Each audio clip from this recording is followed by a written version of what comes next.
Hey everyone, it's Kyle. I'm here in San Francisco on a beautiful Saturday afternoon in September, and what I want to do here is just a video of me showing the city.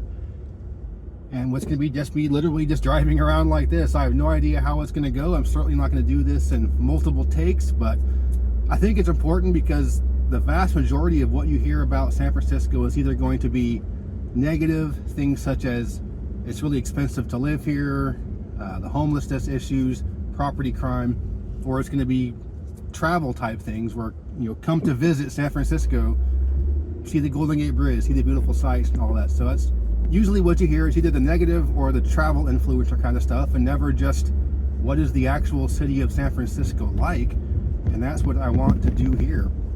Where I'm at right now, I'm on Chestnut Avenue in the Marina District. My hotel was right near here, so I'm just starting off here. Again, it's about 10 in the morning on a Saturday. This street will be pretty busy, pretty hopping on a weekend night. Last night I was on this street. It was pretty busy. So this is one of the more vibrant streets in the city. The Marina District in general is maybe upper middle class for the city. It's not super rich, but of course anywhere in the city the housing is so expensive. Yeah, I'm gonna just drive around the city. And of course, if you're gonna be visiting San Francisco, do not do what I'm doing. This is the worst possible way to visit is by driving around. Yeah, it's awful. So great city for walking, as you'll see pedestrians everywhere. You can tell when you go around the city on a car that the vehicles are not the primary consideration here for many parts of town. So I'm gonna just again, not sure exactly where I'm going to go. This isn't not going to be a sightseeing tour. The point of it is not to be, hey, this is Coit Tower and this is the house where the Grateful Dead practiced, and it's not going to be that. It's going to be just showing the city. A lot of it's going to be probably kind of boring, honestly, because it'll be kind of like this. Nothing super special, but it's a city that a lot of folks don't know a whole lot about, except the horrible or the touristy type stuff. So there are a couple of specific spots that I do want to show. A couple of very specific streets, Clement Street in the Richmond district and Haight Street. Just a couple of specific spots like that. But for the most part, I'm not going to be trying to circle the sites. I do want to go up California Avenue to give some of the people that aren't familiar with the city a little bit of a shock. From a first person perspective, that looks kind of freaky. And I might do jump cuts at stoplights. I'm not going to have, you know, the video just sit through stoplights. I'm not sure how many jump cuts I'm going to do or how long this video is going to be. With it being Saturday, the traffic shouldn't be too bad.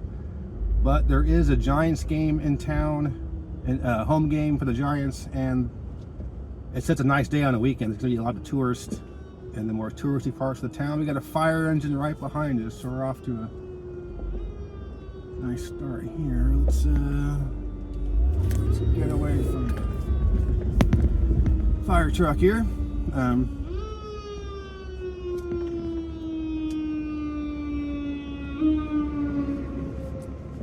I can imagine getting around in a fire truck can be rather interesting in parts of the city.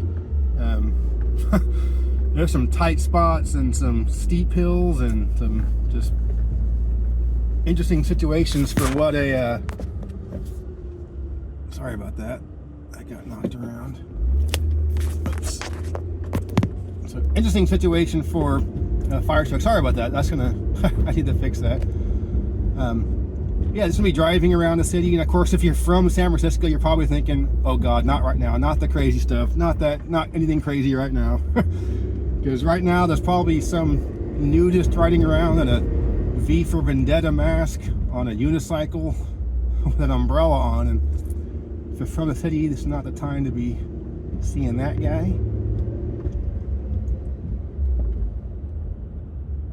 So we're coming into Pacific Heights. This is one of the wealthier parts of the city. As you can tell by the name Heights, we're going up, and that's often the case in the city where the higher hills are some of the nicest parts of town. Not always, but for the most part, the higher elevations are going to be pretty wealthy.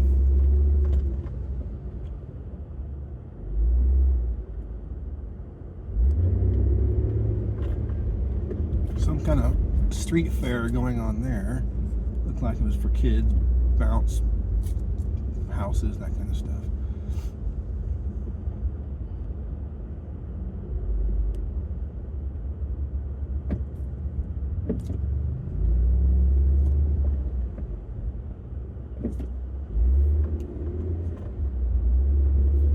To act like I drive civilly when I'm on camera driving. Normally I just be bumping into cars, side swiping them. I don't care.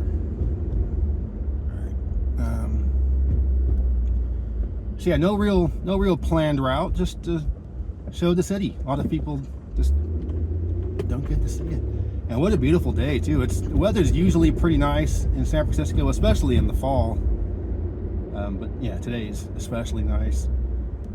Home game for the Giants. I'm going to try to avoid as many stoplights as possible so I don't have to do as many jump cuts. But just these vistas when you come up and down these hills, it's just it's a wonderful city.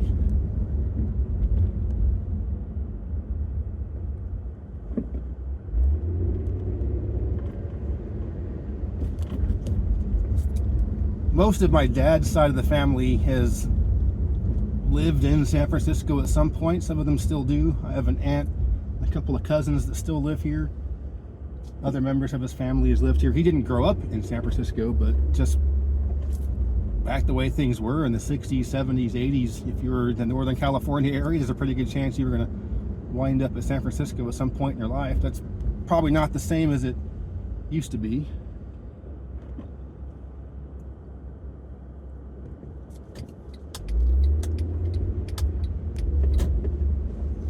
Embarcadero, which is one of the more prominent north-south streets. Looks like we're going to miss the stoplight. But, oh no, we're not. Something's going on here. What is this? Something that is way too cool for me to even know what it is. And I'm not going to try to avoid horrible things. It's not going to be a sugarcoating video to be just like avoid the gnarl. I mean, I'm going to go through the bad stuff too. You'll see it all. It's just that I'm staying in the Marina District, my hotel, so I'm just going to start off in that area. So the general northwestern quadrant of the city is pretty wealthy, for the most part.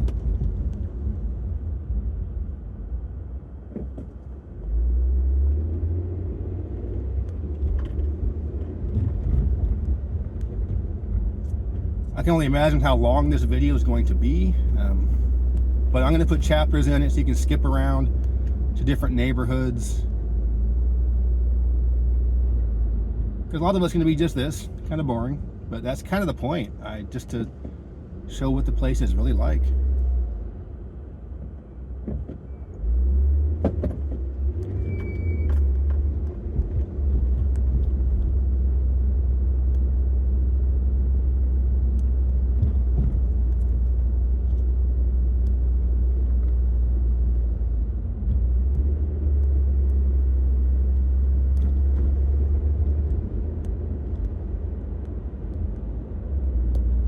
Yeah, older city, narrower streets, much more compact, which makes it better for pedestrians, four-way stops, or some type of traffic control at most intersections.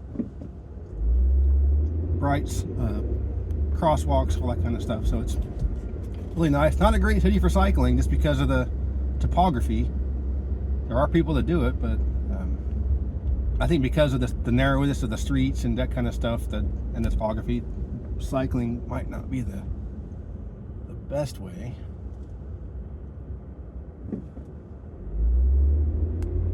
So we're heading west. If you keep going west in this direction, you'll get to the ocean, of course.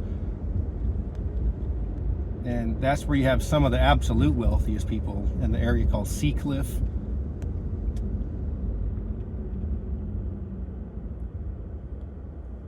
Now here's we might come into a little bit of problem with this video. I don't know I know the city pretty well, but I'm not super familiar with it in terms of exactly where things are.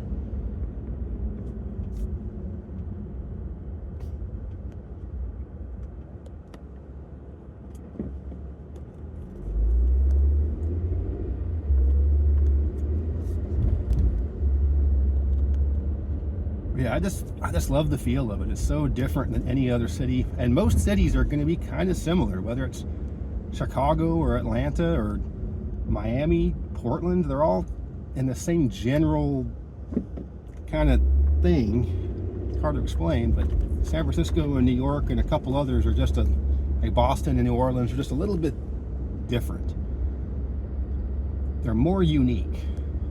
I know people hate when you put a qualifier on unique, but there are more aspects of San Francisco that make it unique compared to most other cities. And you'll see a lot of these Waymos, a ton of these Waymo driverless cars, taxis, and I mean, they're so common you don't even think twice about them. I'm not sure how many cities they're that common in. I think they're pretty common in Phoenix. I'm not sure exactly.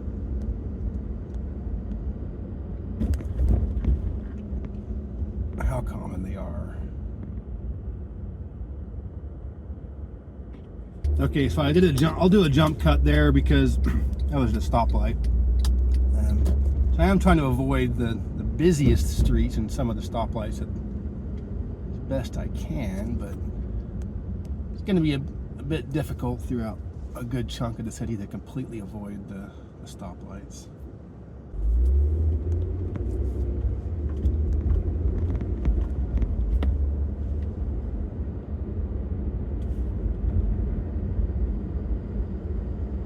Alright, so this part of town is the Richmond District. It's mostly like this, just kind of residential with some corner stores and basic businesses and whatever this is that's super busy. This is the second place we passed. This is a bakery. Better be good. Nothing's that good. I'm sorry, nothing's that good. I wonder if the other one was a bakery too. Usually on a weekend morning like this, when there's a long line for a place, it's quite often a bakery. Oh, I missed. That was Clement Street. That's the one I meant to go down.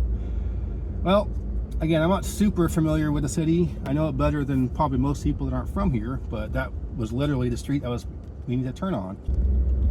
Yeah, so the Richmond District here, usually just called the Richmond, often the inner Richmond for the part that's not as close to the coast, and the outer Richmond for the place closer to the beach. Another line for something. Is that a bakery?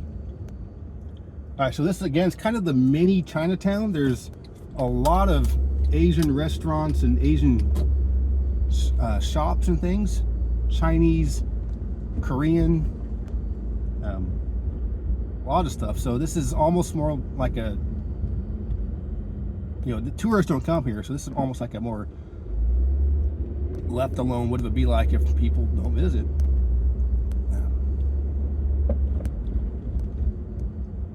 Boost van for bargains.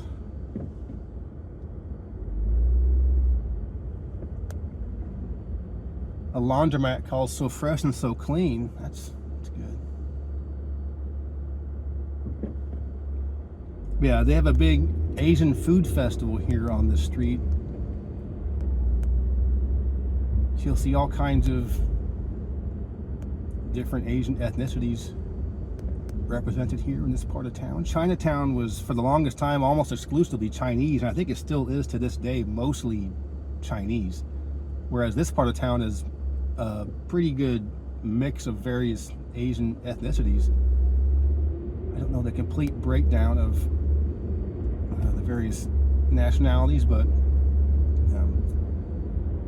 yeah, just one of many streets in the city that has just a completely different feel to it, something that makes it unique.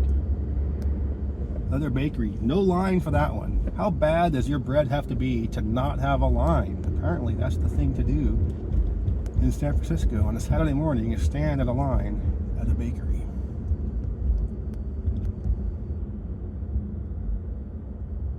So yeah, we're heading west, so if we were to keep going west, we would get to the ocean.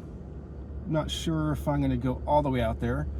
I'm not going to certainly go up and down every street of the city. This video is going to be long enough as it is, and my voice will probably be gone by the end of it, and or you'll be sick of it, and or you already have it on mute. I thought about doing this with the windows down and me not talking and just have the ambient sound. I don't know. Let me know if you'd rather have that. I'm going to do it like this, but for a future video, if I do something like this for a different city, let me know if you'd rather have the windows down and the ambient sound. So here's one of those Waymos. Again, you'll see a million of them. Do you tip a Waymo? How does that work? Never used one myself. I'm not sure if they're more expensive or less expensive than an Uber. I'd imagine they'd be about the same. I don't know.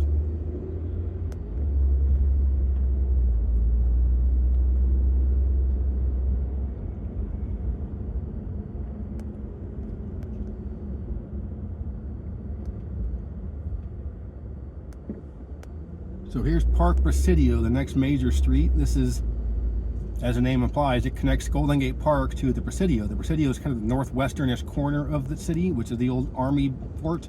Became a national park after the Army base closures of the 90s. And it goes north-south down to Golden Gate Park. And I'll drive through a little bit of the park, but not through the entire thing. All right, so I'm on the Park Presidio. There'll be a bunch of stoplights here, so I might just do one long jump cut and cut up to the next few blocks before we get to the park.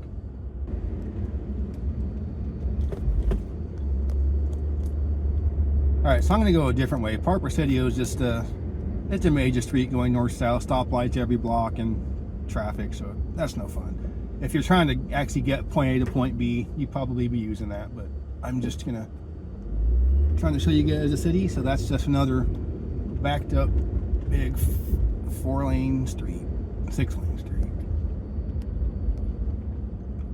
But yeah, this is more of the Richmond, pretty standard type neighborhood. There's another neighborhood called the Sunset that's south of Golden Gate Park. We're north of Golden Gate Park here. It's a very similar neighborhood, just kind of your standard middle class San Francisco. So this is a different middle class setting than most cities. These are not single family detached homes. They're often duplexes or fourplexes or just row houses. So in that regard, it's kind of like Manhattan, or I guess New York in general, New York City. And the parts of town where you do have single family detached homes with no neighbors, it's going to be much more desirable, very expensive areas such as Pacific Heights or other areas where you have detached homes.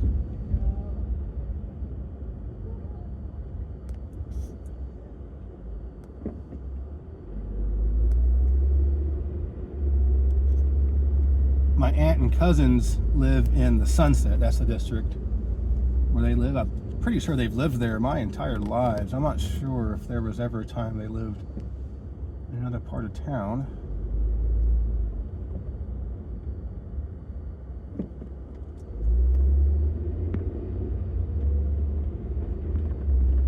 Yeah, this is a nice quiet part of the city. You don't often hear those words associated with San Francisco. But in general, the western half of the city is pretty quiet, with the exception of Clement Street or Chestnut Street, specific hangout spots. But for the most part, the western part of the city is pretty boring. It's like this. But for most cities, the boring, normal kind of areas are not like this, though. This is again, just the layout and the look of everything is different than what you get in any other city.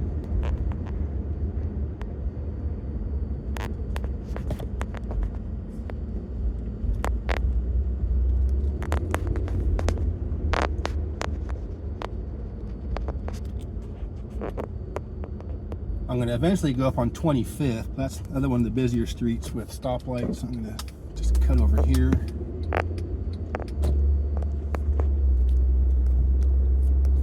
Yeah, I love the look of these houses, the architecture. For me personally, I need detached space. I need to listen to music loud and not be bothering people. I could do a duplex if the outside wall, if the side that's not facing, or the side that isn't attached, is the outside wall.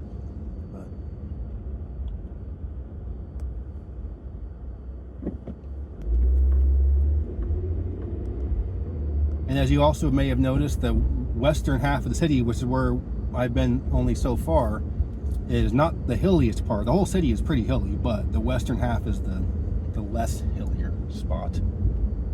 I think I have to turn right here. Can I get on to 25th from here? And the answer is, ooh, I can. And the light just turned green.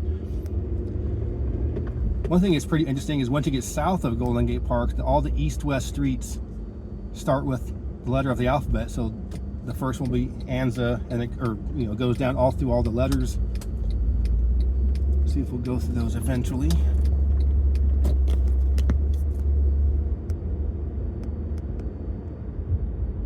But you can see the trees up there. We're getting to the park.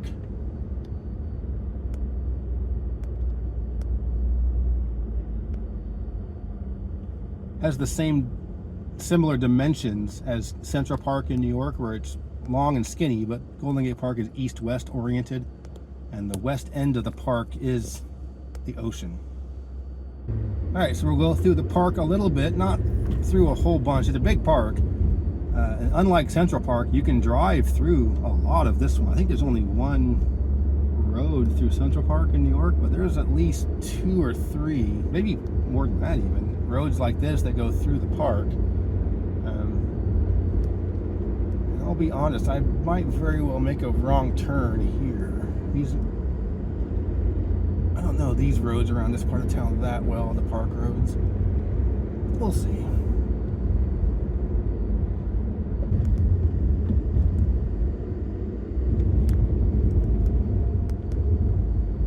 Yeah, this is a big park. There's all kinds of stuff in here, museums, Japanese tea garden, ball fields. The old San Francisco 49ers football stadium, Kezar Stadium, is in the park. It's been reduced to just kind of a shell.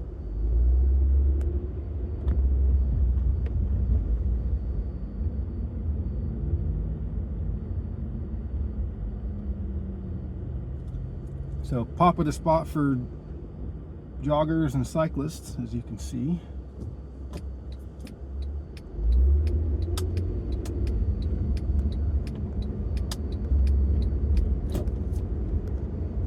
But yeah, a lot of roads in the park.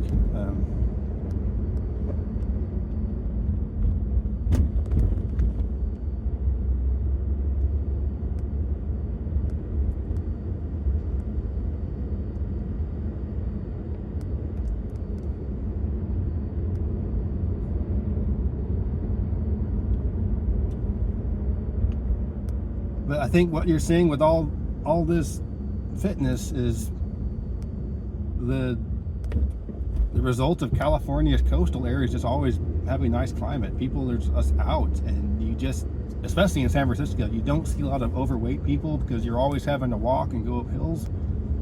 And when the weather's nice, you want to be outside. When I was living in Monterey, I almost felt guilty if I was like, man, I've been sitting inside the house for a few hours. I need to go outside. It's just too nice outside. Got a Waymo in front. I love that they're Jaguars. That's a pretty good indication that Jaguar as a company is not in good shape if they're leasing out their cars for Waymos, because Jaguar is a struggling company. So it's kind of funny to see luxury cars be the Waymos. But anyway, yeah, so I was saying this is not a great city for cyclists, but obviously the park is nice, and some of these western areas of the city are okay. But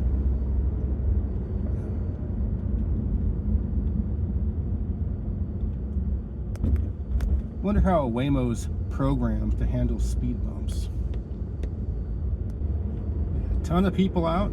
It's getting cloudy. It was nice and sunny earlier, but if you're from San Francisco or you're familiar with it, you know it's often when you go west, you get it cloudy like this. This is a more gray part of the city, and even though it's only 7 miles wide in either direction, there's microclimates because of the topography and because you have ocean on one side and bay on the other. So you definitely get parts of town that are brighter and sunnier more often. And this is not the part of town that is. So I'm going through more of the park than I thought that I would. Again, I always get turned around on these streets in the park.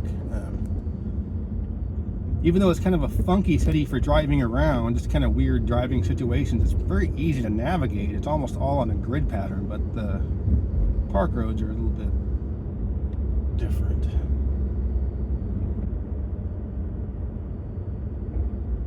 Yeah, a lot of traffic in the park. It's a nice day. People love the park, but it's a lot of traffic. Takes a little bit away from the whole park aspect of it. But nonetheless, just like Central Park, no matter how crowded some of the parks might be, I mean, you don't have to go very far and not see anybody. I was in Central Park, and I mean, I was in places that felt like wilderness. There was no one around, and it's the same thing here. You can find spots where there just won't be a lot of people around. All right, so now we're headed out of Golden Gate Park into the Sunset. So this is a very similar neighborhood, primarily residential with corner shops and a couple of streets with more businesses, but very similar to Richmond, just kind of middle class, regular old San Francisco. But again, mostly detached homes. You do get a few more, mostly attached homes. You do get a few more detached homes in Sunset. And again, they're going to be a little more desirable.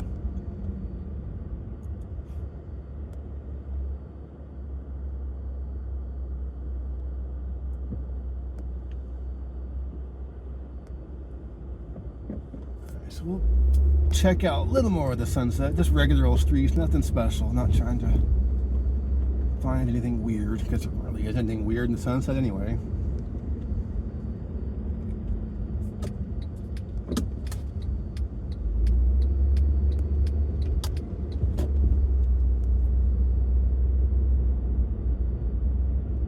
Yeah, those apartments look kind of new right there, which is interesting. Or just completely refurbished. I don't know. That looks kind of new. I'm not sure what would have been there for that much space. Or maybe this is a facade. That might be a new facade. It'd be weird for something that large to be new in the Sunset.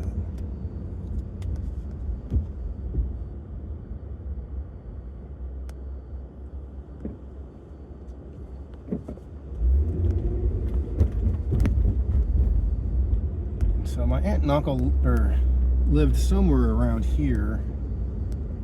Not sure exactly where they were, but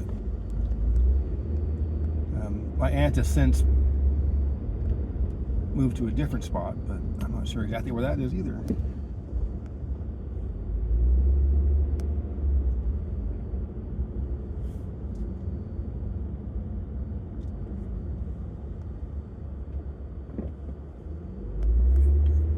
The school here.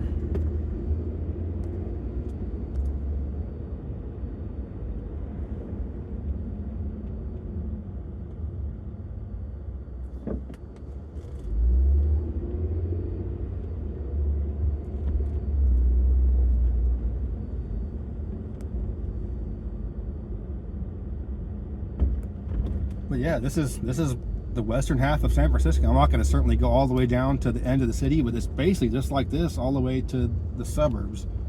You do have a spot where there's a mall, actually, a regular kind of mall in San Francisco, but that's the far southwest corner. There's the campus of San Francisco State University, and there's also a big park down there as well called Park Merced. But, no, the park, well, yeah, Merced Lake Merced. That's all kind of like this. It's not exciting, it's just kind of regular old San Francisco. So you can think of basically the entire western half of the city as like this.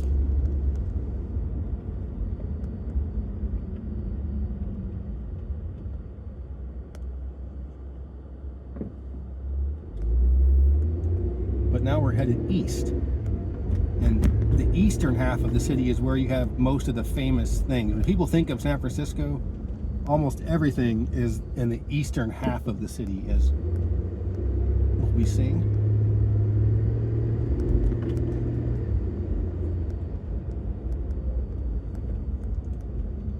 But I absolutely prefer towns like this where all the intersections are four-way stops. It's so much better. It's what Montreal and Quebec City do a lot. It's just, in Chattanooga, you'd stop at every one of these, every other one, for a stoplight for 30 seconds.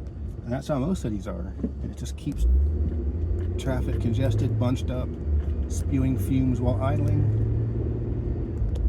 I definitely prefer the driving slow, stopping at every intersection for a four-way stop.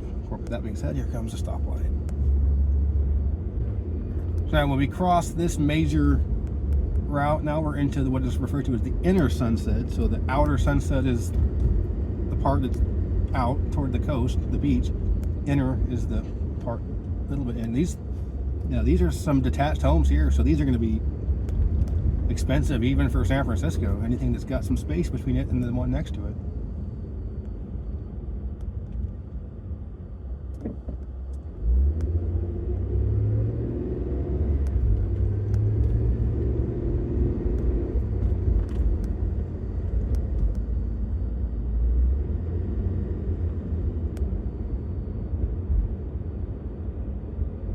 Yeah, you can see the clouds rolling in. It was nice and blue. I was talking about how beautiful the day was. It's temperature's still nice,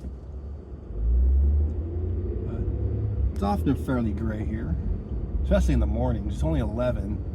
Usually it burns off by noon, certainly by the afternoon, but sometimes it can stay gray all day.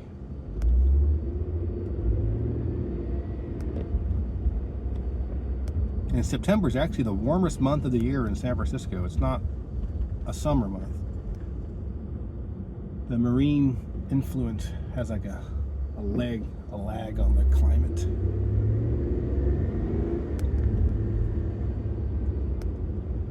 So we're headed east, but everything we're doing is paralleling Golden Gate Park. So it's the same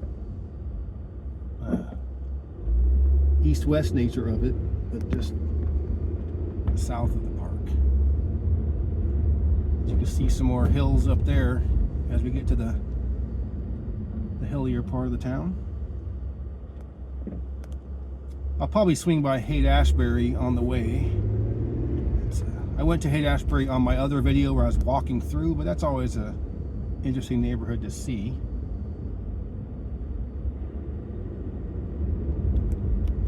And that's at the east end of Golden Gate Park.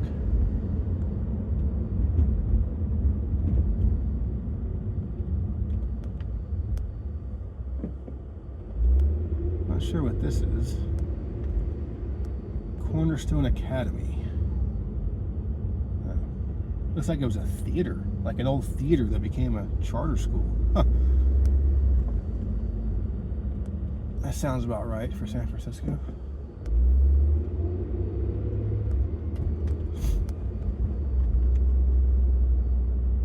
Body alignment.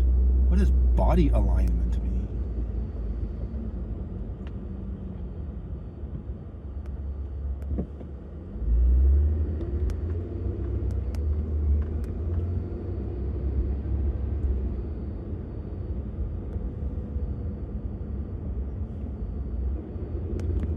I'm gonna have to make a left turn up here at some point, because I'm not going to go to the highest point yet. I might end the whole thing at a high point. We'll have to see. Yeah, it's really getting gray. You can see how windy it is. Wind's blowing through. It's gray. Hope it doesn't rain. Actually, it's looking like it might rain, believe it or not. It rained a couple days ago here. I was in San Luis Obispo visiting my parents, and there was a thunderstorm, which is wild. You never get thunderstorms on the coast, and if they do, it's really rare. And this one went on for hours. It was quite strange. It was the talk of the town the next day.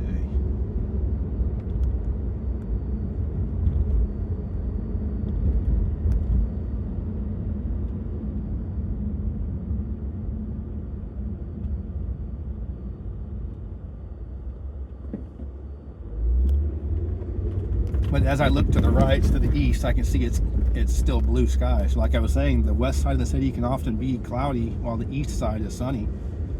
Once you get east of those hills.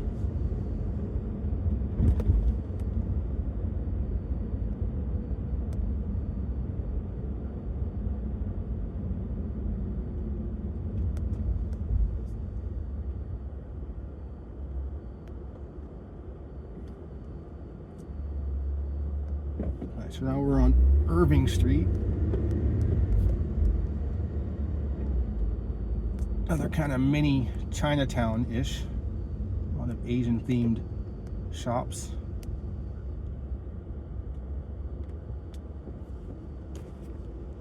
I believe the city is about 1/3 Asian, with most being Chinese. And Chinatown to this day is still predominantly Chinese.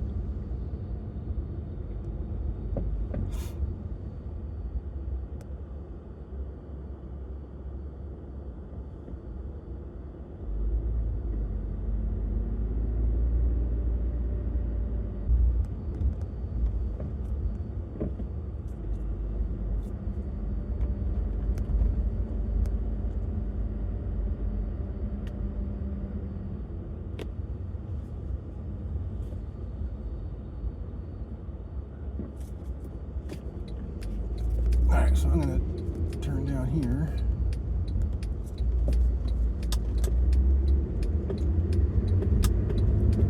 Yeah, I'm just not really sure where I'm going. I'm just kind of driving around, but that's kind of the point, just to show what the city's like. Alright, so I just did a big jump cut there of a couple of minutes. I was just stuck in a few stoplights.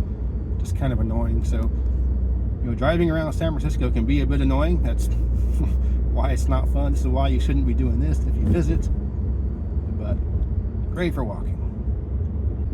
But just to the left is the southern extent of Golden Gate Park. So I'm going east again, paralleling the park, but I got off of Irving because it was just so backed up. It is nice to see people are out doing stuff Saturday morning, but yeah, it's just such a tightly compact city that it makes it very congested and difficult to get around. Similar to Boston. I think Boston probably even worse for driving.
Alright, so I did a couple more jump cuts there. A lot of traffic backed up around the Panhandle, which is the eastern extension of Golden Gate Park. I'm not sure if there's an event going on there, but there was just, yeah, stuck in stoplights for a couple of minutes each one. So, but I want to show this street here. This part of town has a lot of these what are referred to as slow streets. So they have these little things on here to keep folks from driving too fast. And they're just really smart idea.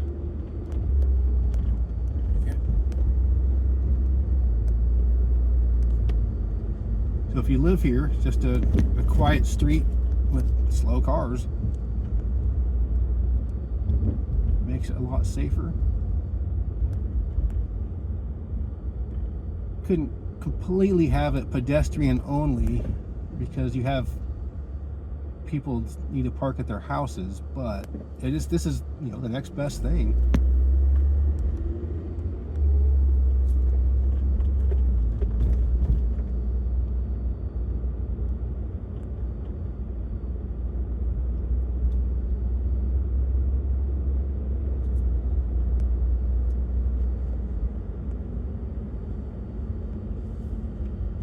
I'm not sure what street I'm on, Page.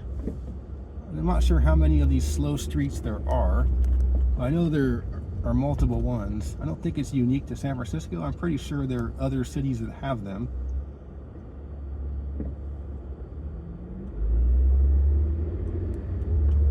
might be something you see more common on just smaller streets like this that are predominantly residential. All right, so we're coming up to Stannion, and Stannion is the east end of the park. Just to the left is the end of Golden Gate Park, and to the right is Haight-Ashbury. So this is the end of Haight Street. I'm on Stannion, turning onto Haight, and I've went down here on the video where I was walking around San Francisco, different neighborhoods, but I want to show it because this is one of the more interesting neighborhoods to show, and one of the more well-known neighborhoods. There's a lot of local type shops, funky boutiques, a lot of the weird type of things you might think of in San Francisco. Great record shop, witchcraft supplies, those types of things.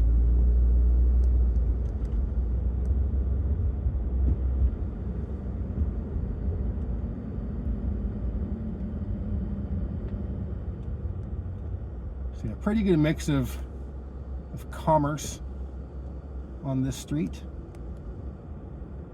If you just think of all these different streets you've seen so far, Chestnut and the Marina,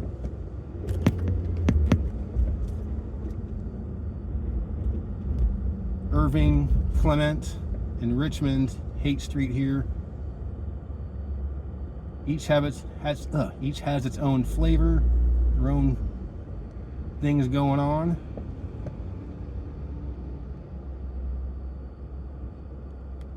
Vintage shops are pretty. I think there's a few of these in this neighborhood. I've been to that one before. I'm pretty sure some of the shirts you've seen on videos came from this neighborhood.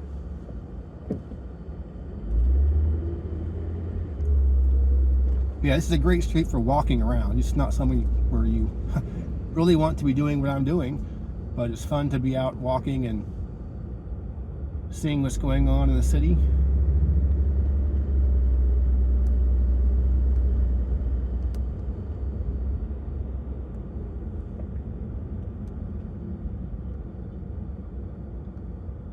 Another retro city fashion. Yeah, a lot of those kind of places around here. And we are headed east. So I promise you, we'll eventually get to the east part of town. I'll do a jump cut here as a big stoplight. And the part of Haight Street that's like this with shops and commerce and things goes on for a good mile, maybe. It's not just a few blocks, it goes on for quite a ways.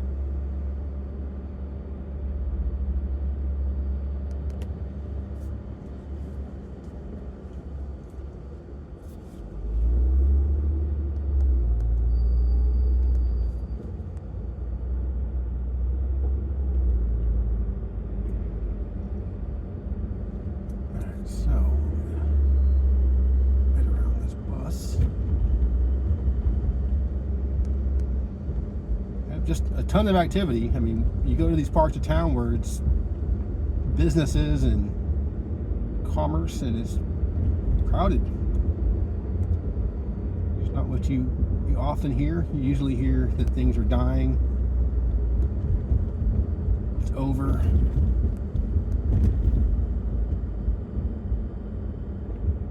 All right, so where am I going to go from here? This is a long video. I might end up cutting out stuff that I wasn't planning on jump cutting just because it's going to be horrifically long. I think I'll go back up to the north coast, the North Shore area, and then go downtown and the tourist areas. You can see some of that. And then maybe go down to the Giant Stadium. There's a game this afternoon. Maybe see some activity before that. Show you guys the beautiful Tenderloin. I know that's why you tuned in, so you can see the homeless people.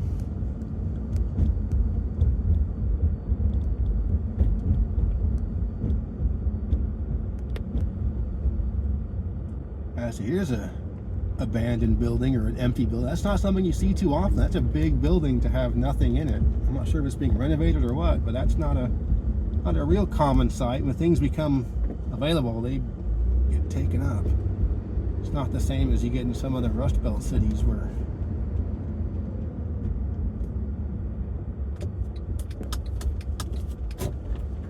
where you have a lot of blight, a lot of empty buildings.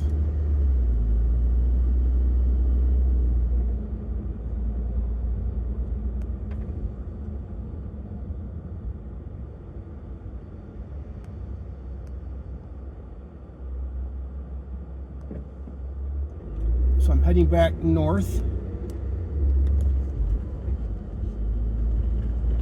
Gonna get back to the east end of the marina and then follow the coast.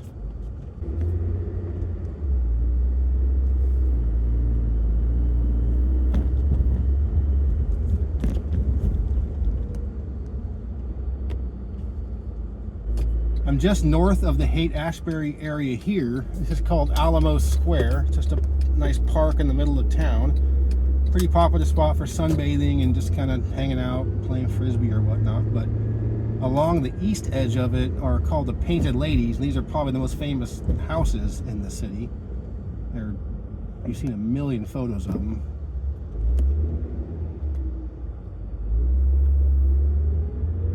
So now you get up into this higher part, you can start to see the skyline of downtown. You know, as we head into the more of the famous parts of the city.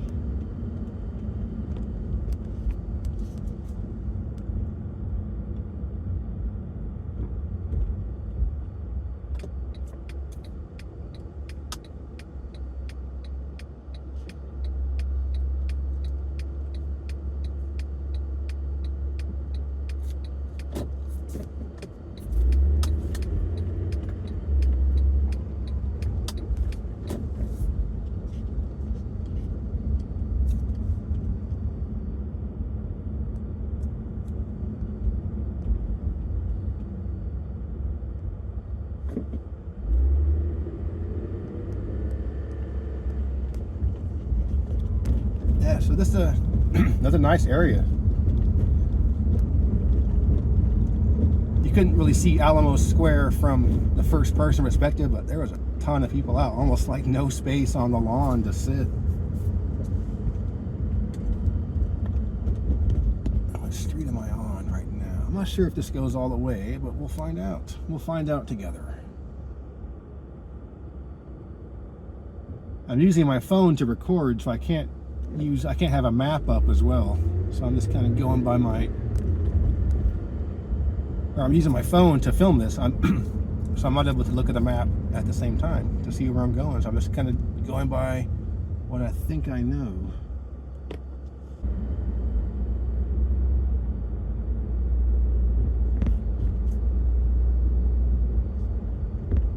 All right, so I've been doing a ton of jump cuts.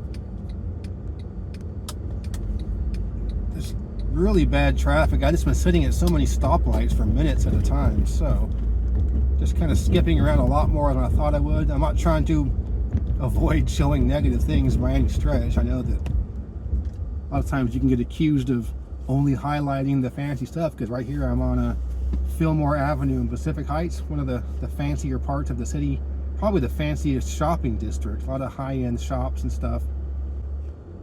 But yeah, this street is another one that I walked up and down on my video where I walked, and you know, again, with this one being pretty fancy, I got accused of, oh, you're only showing the fancy stuff. But yeah, it's really nice. Great bakeries, good donut shop,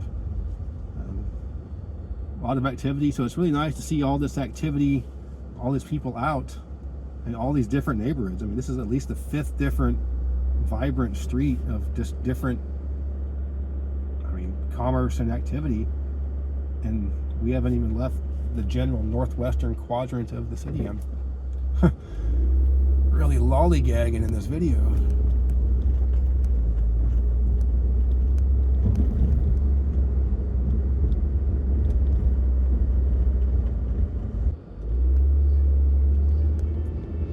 And eventually you keep going north on here, we'll end up back at the marina and the waterfront. And then from that point I will go east, and I promise you eventually I'll get to the downtown and famous part of the city. Normally you'd start from there, but yeah, whatever.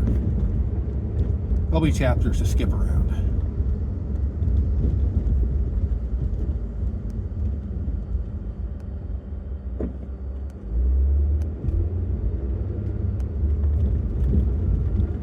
But yeah, there are people that are genuinely afraid to visit San Francisco, that are scared of the things they've seen in the media. But yeah, you can see not a lot of scary stuff going on here. Of course, the traffic is scary. The amount of time sitting at stoplights is pretty scary. So,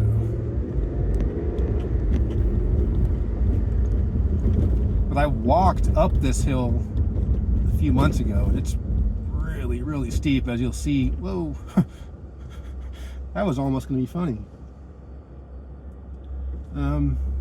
Oh, this is that. Yeah, there's some kind of kids carnival thing, something going on. I don't know.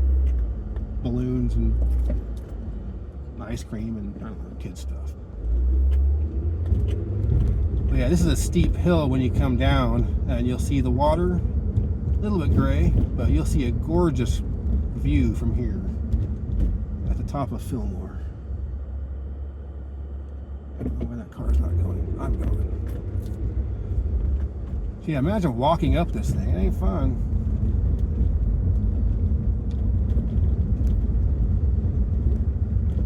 It's a good time to have good brakes for your car. It's a good time to have a good clutch for your manual. Of course, driving a manual here just adds another layer of fun.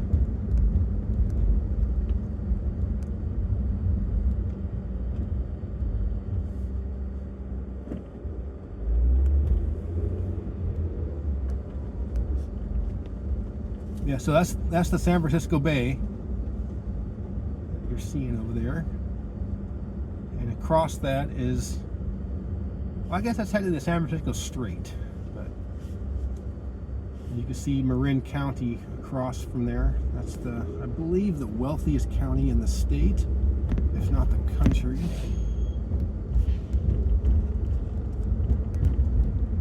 Yeah, Shake Shack. I mean, Shake Shack is great, but I don't like the idea that all these once regional chains are everywhere now. I mean, they have Whataburger in the Midwest. They've got In-N-Out is in Tennessee. Shake Shack right there. There's just no integrity left.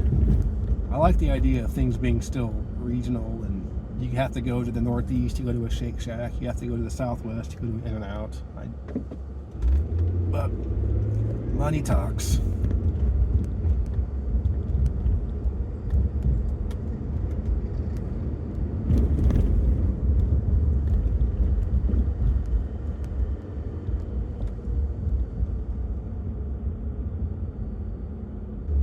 All right, so this is Chestnut Street, where we started, but it was to the west of here, to the left. Now we're back into the more Marina residential district. This area got hit pretty bad during the 1989 earthquake. I think this was the worst part of town for damage. Yeah, this is a lot of reclaimed land. It's not the best thing to be on when there's a big earthquake.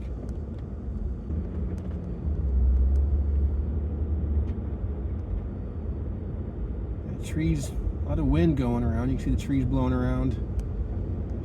A little bit of fog over the bay. It's always a little bit of fog. It's hardly perfectly clear. Just the microclimate of the bay right there.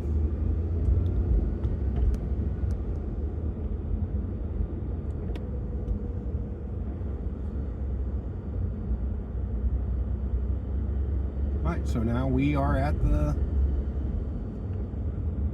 actual Marina Boulevard, and we'll follow this, and there's something going on. Man, it's just every park has had something going on,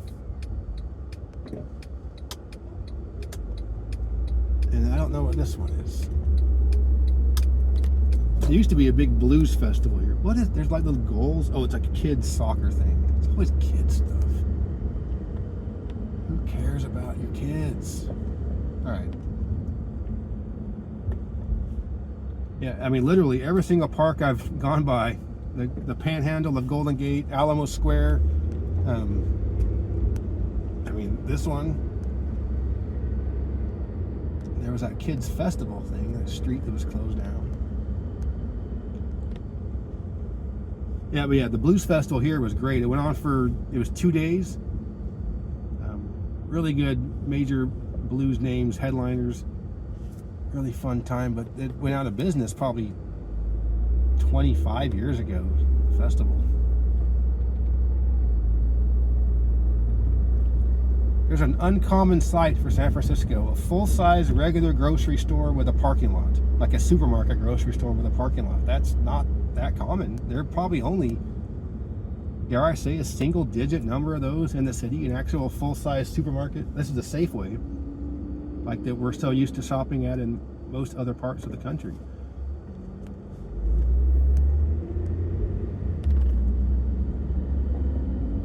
So this is Fort Mason,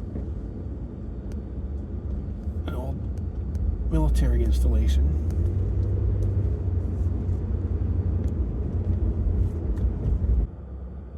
Yeah, a lot of cycling groups I've noticed. A lot of big groups of cyclists all traveling together.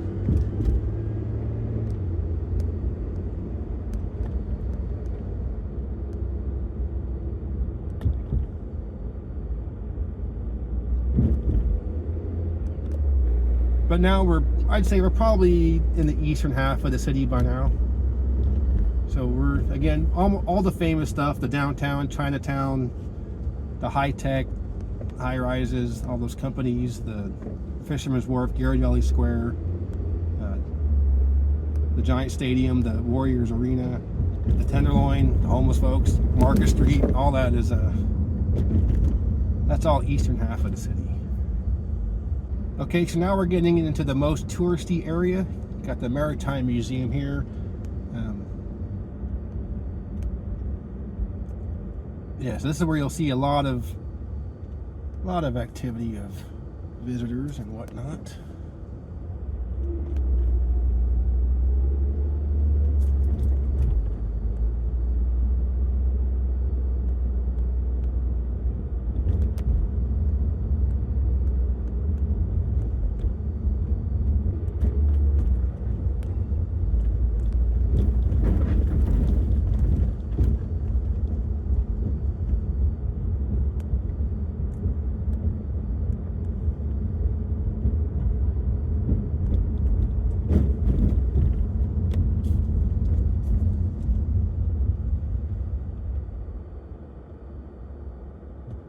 And you got the tsunami evacuation route sign up there.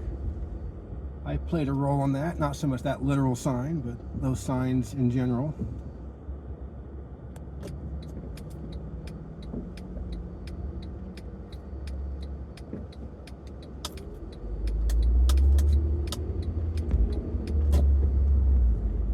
In and out. It's interesting how In and Out was not in San Francisco for the longest time. It was all throughout the state, but they're not here. So this is Fisherman's Wharf. This is probably the #1 tourist spot. You know, a lot of the kitschy tourist attractions and things are in this part of town. A lot of things geared towards tourists. Ferris wheel. I didn't know that Ferris wheel was there. I rarely come to this part of town. This is actually the first time I've been here in years. And you go by the freaking metal Leo kind of channels and you would think it's all boarded up. I hate those kind of channels. Where it's just showing the same boarded up windows over and over again on the same block. I mean, good Lord, I've been driving around for 2 hours. I haven't seen any of that. I'm not trying to avoid anything. This is actually a lot busier than I thought it would be. I was expecting it to be busy. This is still busier than I thought. So, yeah, there's the most famous, like the sign, welcome to Fisherman's Wharf, and you get the Pier 39, which has got some touristy kind of kitschy stores. All right, so there was a big rig blocking the road for a few minutes. Had to wait for that, and the Ferris wheel's going, and yeah, I mean, this is pretty busy. Pretty wild how busy this is. Actually, a lot more than I thought it would be.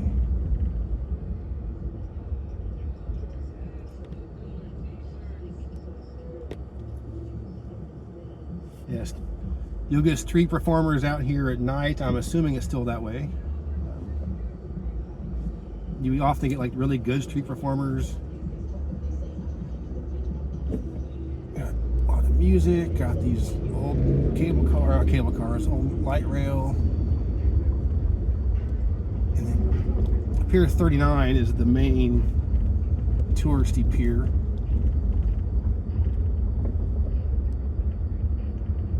I remember there was a really cool shop that sold things for left-handed people. I was like, oh, that's so cool because I'm left-handed. And I was like, oh man, a store for me.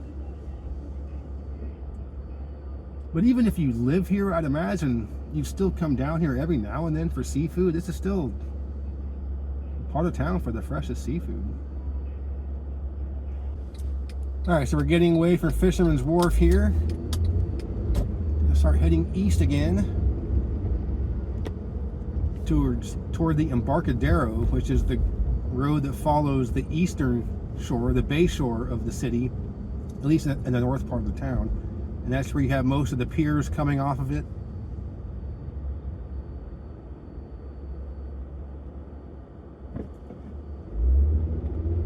And this part of town is called North Beach, and a lot of the city is reclaimed land. And so before a lot of it was reclaimed, part of this area was the beach, so that's why it's called North Beach.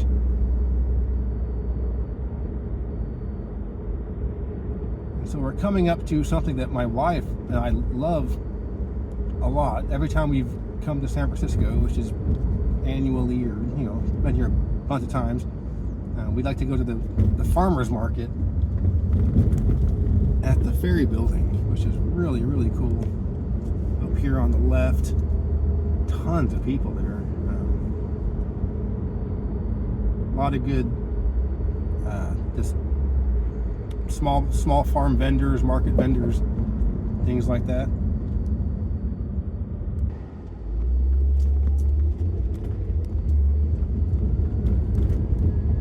Alright, so this is the Embarcadero, and I learned fairly recently that the actual real name of this part of town is the Northern Waterfront, not the Embarcadero, but the name of the street is the Embarcadero.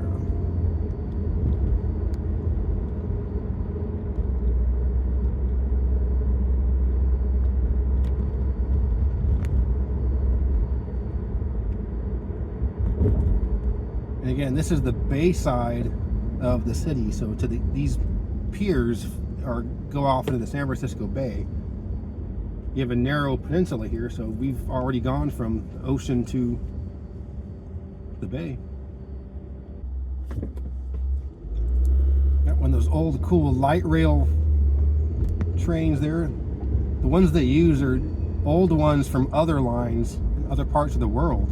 So you'll see just different little cars like that, rail cars from different rail systems.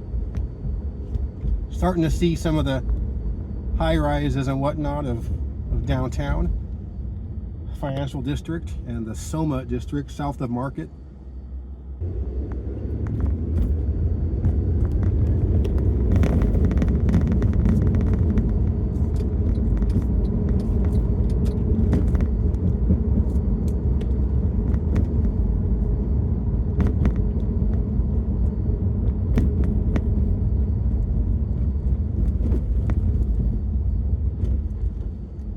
Alright, so I'm going to head inland a little bit here to some of the more downtown areas.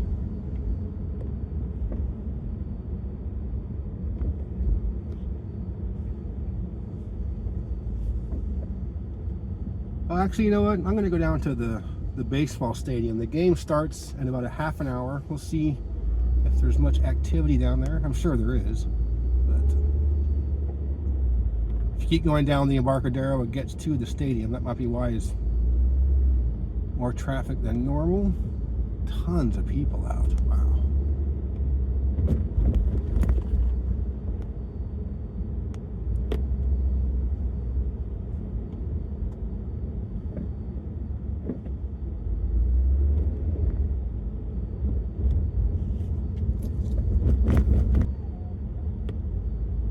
Alright, so you can see the Bay Bridge up there. This is the one that goes across the bay from San Francisco to Oakland.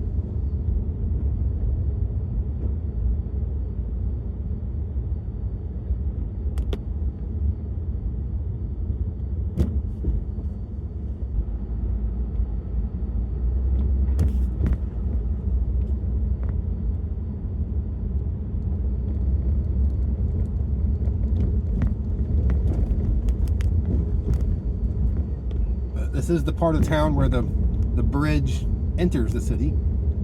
And when I was a kid, this area was pretty rough. This wasn't a very nice area you'd be hanging out in. Alright, so we're going again. Getting close to the baseball stadium. And then I'll cut in from there and go downtown.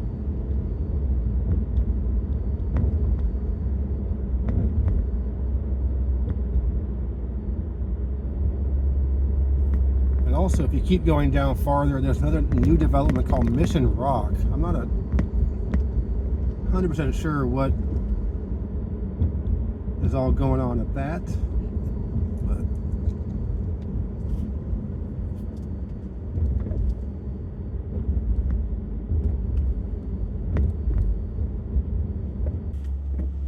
all right, so that was a massive mistake to try to go to this part of town when there's a home game. So I'm just a couple of blocks from the baseball stadium, but it took me about, well over 20 minutes just to get a couple of blocks. So, which is great for the city. Great to see this much activity and Giants getting a decent, seemingly a decent turnout for a game after the season is just about over. But as you can see, we're heading towards some high rises, so we're getting toward downtown.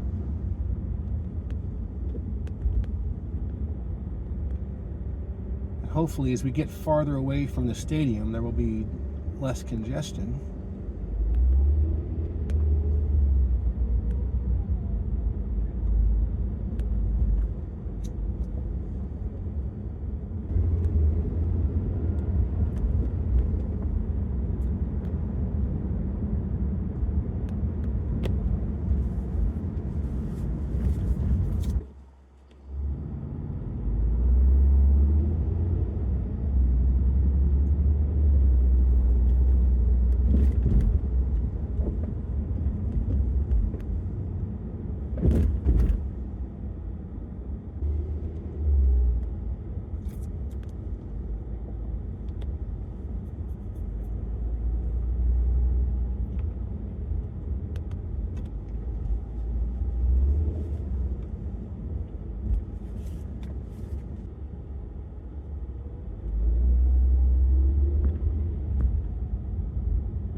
Said it would take 10 minutes to get to Market Street. It only took 8. It only took 8.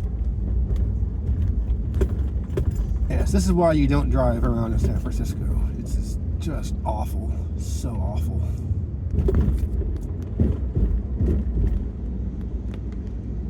Alright, so now we're getting to downtown. I'm kind of surprised there's this much activity downtown. Not really a big tourist area. Getting away from the stadium, but still, a lot of people out.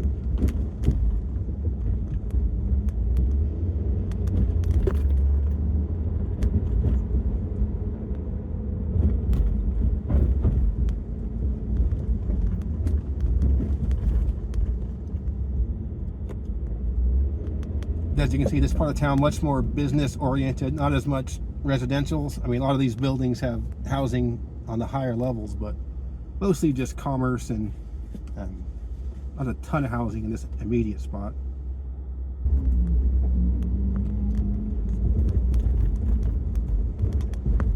All right, so we're heading north, and this is the financial district. Many banks and other financial institutions in this area, although in the past 10 years a lot of them have moved their headquarters.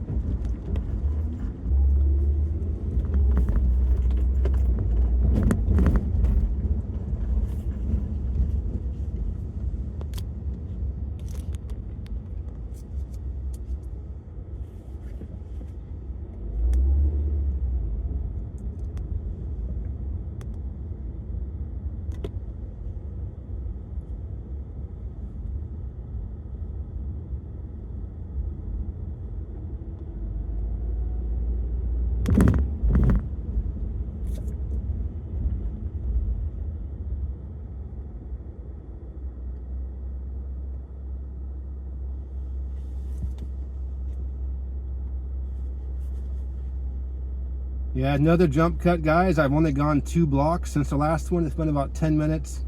This is probably the worst driving situation I've ever had in my life. I'll be honest with you. I've never experienced this bad of congestion.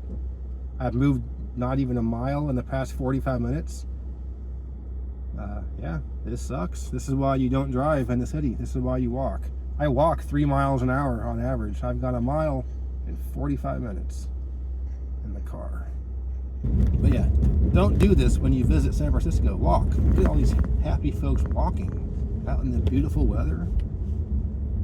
And you have all these idiots like me in cars.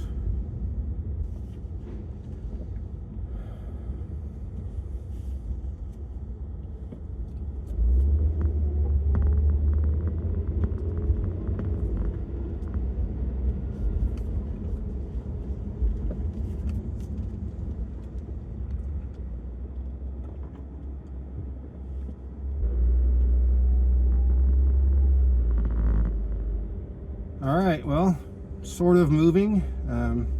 Yeah, this is awful, but the point of the video is to show the city, and this is probably the most disgusting traffic I've ever driven in a city.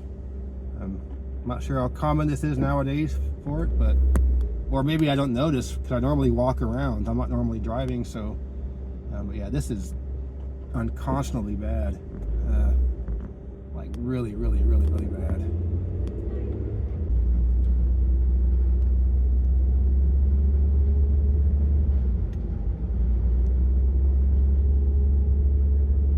Yeah, we're in a part of town called the Civic Center. I'm not sure exactly why it's called that. It's not really the center of the city, and it's not where the government stuff is so much, but yeah, we're going to eventually get there, maybe.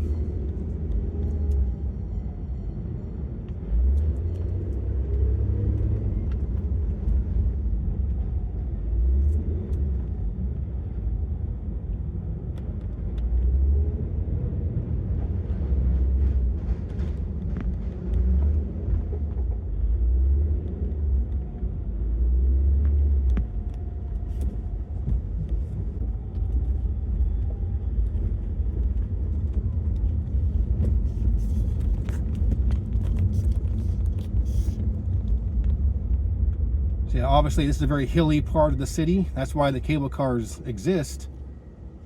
Because back in the day, you couldn't get a horse and carriage up some of these steep streets. So you needed the cable cars to help with that.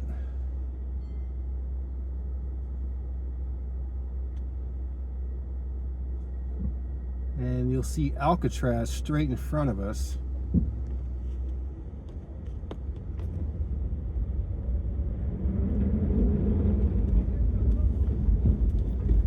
At least with the jump cuts, it's probably not that bad. You get to see like the cool stuff of having to sit at stoplights for several minutes straight. So I'm going to make a right turn up here and then go down Columbus Avenue, which is one of the most prominent streets in the city.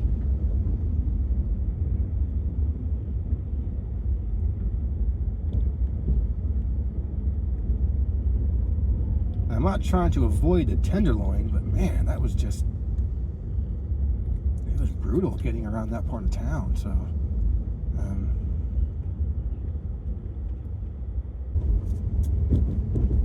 all right, so now we are on Bay Street in the North Shore area, so we're kind of back in that area. I'm going to make a right on Columbus. You can see some of the really cool view as you go down Columbus into the financial district.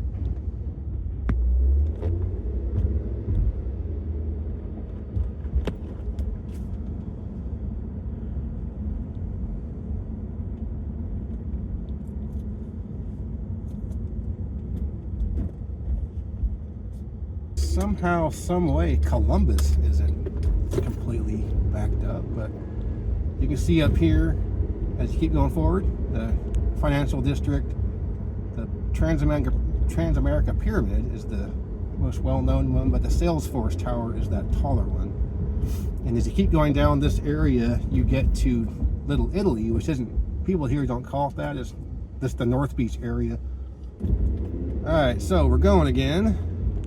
That was a very long stoplight while nobody crossed.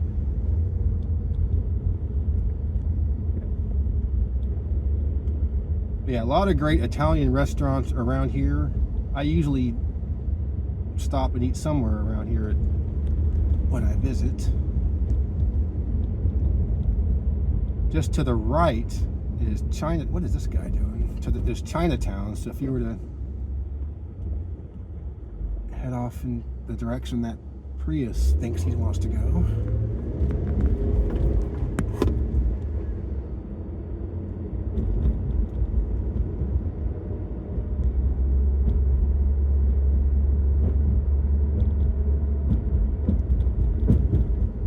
And to the left is kind of the more heart of Little Italy. This park here is pretty, oh, good Lord. All the parks here are just insanely packed.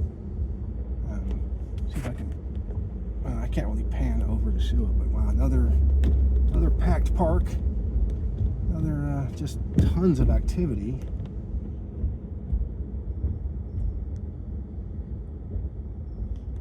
The City Lights bookstore, famous bookstore, is in this area. Apparently this coffee shop is pretty good. People seem to like it. Yeah, this another neighborhood where there's just tons of vibrancy. You know, for a city that's supposed to be dead. All right, tons of crowds, tons of people out. Somebody's singing "Stand By Me" real loud on the corner right there.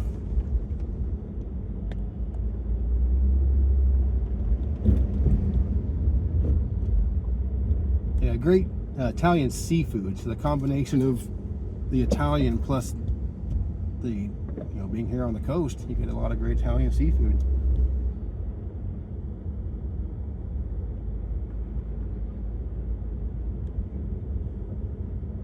And heading back into the throes of downtown and the financial district. But I do want to show the Tenderloin before my camera died. I don't want to be accused of, sugarcoating stuff. Not that I really want to show that, but again, people, of course, for how long this video is, to see as much as the city has been shown and none of it has been slummy, is a pretty good indication of how truthful videos from those poverty porn channels are. All right, so where the road splits up here is Market. And Market is one of the most prominent streets, if not the most prominent street, that kind of goes east-westish. But it's also kind of rough. You'll see some interesting characters on Market, I would assume. So maybe check out that a little bit.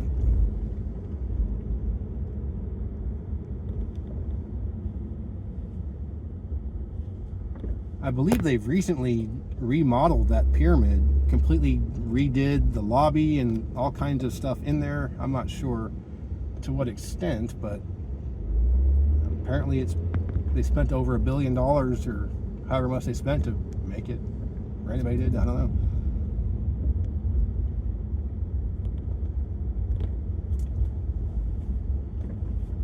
So I think for the Tenderloin, I don't know, Golden Gate Avenue or Turk Avenue are probably the worst. So I'll do what I can and show you as bad as I can show you. Okay, so I'm back downtown. The traffic is awful. So a lot of jump cuts with stoplights and things. Yeah, I'm surprised the financial district is so congested on a Saturday, but it is. Are these people crossing, or what's going on here?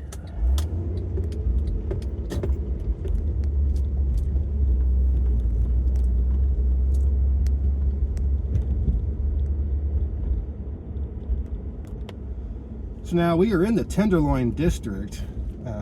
Most people think of Tenderloin, it's going to be just the homeless and stuff, but not all of the neighborhood is like that. Although I'm not sure exactly if this will be called Tenderloin, but we're really, really close.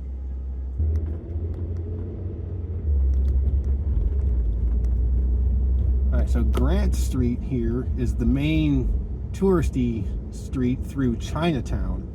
So if I were to make a right turn here, it would be the Chinese gates. And I'm not trying to do that for this video, but this is where Chinatown is to the right. And the street called Stockton Street parallels that, and that one's a little more authentic, I suppose. It's a little more done up for tourists along Grant Street. Oops.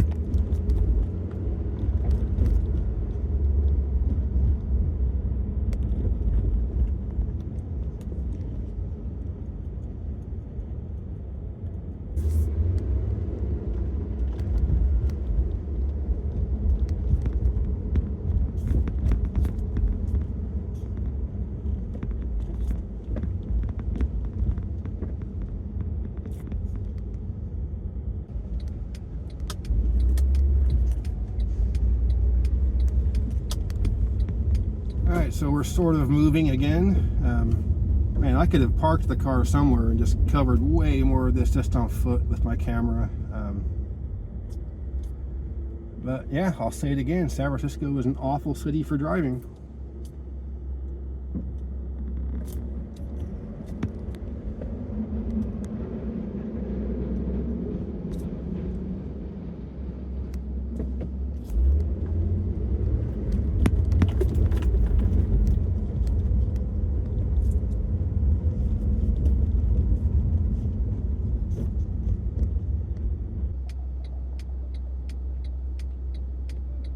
Well, I'll leave this one up for a jump cut just because all the folks walking around, you can kind of see the neighborhood a little bit.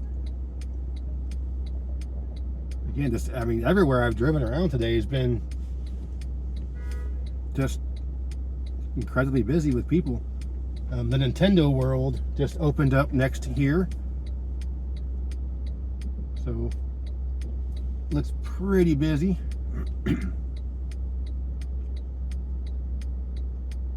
Keep going straight, that's back to Market Street, but you can't access it from here, I don't think. Oh no, I guess you can, we have to make a right. I'm going this way.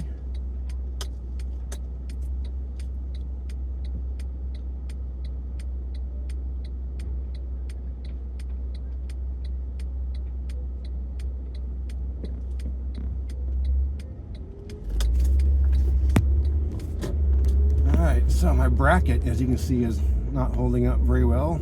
The phone's about to die, laptop's about to die, everything's about to die, the bracket's falling apart. It's going well. It's going real well. The Jack in the Box there. That's something you don't see a ton here. You don't see as many fast food joints per capita here as you do in a lot of other places.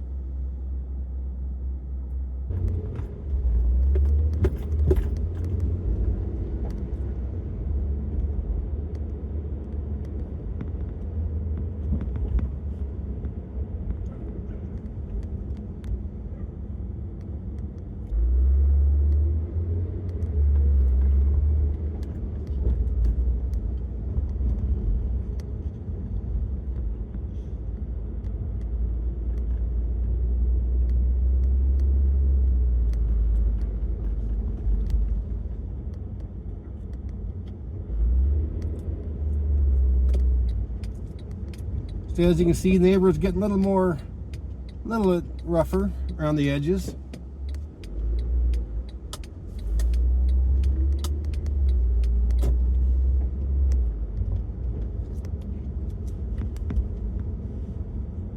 So you got Ellis. I think Turk is after Ellis, so I'll check out Turk. I think that's, again, either Turk or Golden Gate is the worst for the homelessness issue. So we'll see what I can show you.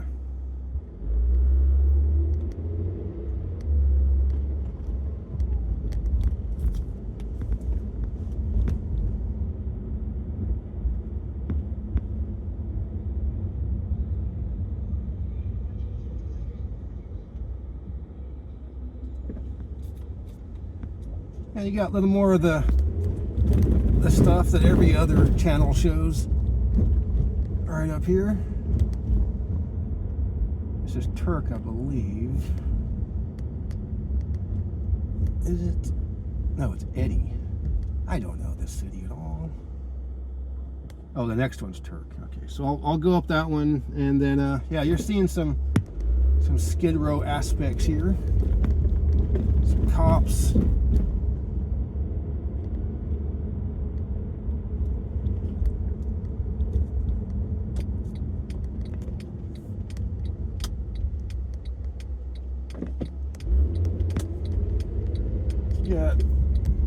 You got a little gnarly around here, but most of these businesses are still open.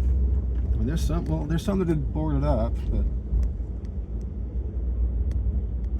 I mean, it's obviously isn't the well, I guess you can still call it vibrant. This is still vibrant, but it's not the same as you've seen in other parts of the city, of course. But here's the thing, think how long this video has been up until this point and how much of it has been slummy. And it's going to be a couple of minutes before we're out of this. So it's a really small part of the city that's like this. But unfortunately, this is what people focus on. I don't normally call out individual channels. That's not my thing. But I will mention a channel called Metal Leo. It's one of the most god-awful channels I can imagine. It's just nothing but propaganda. He's probably posted at least 10 videos on San Francisco.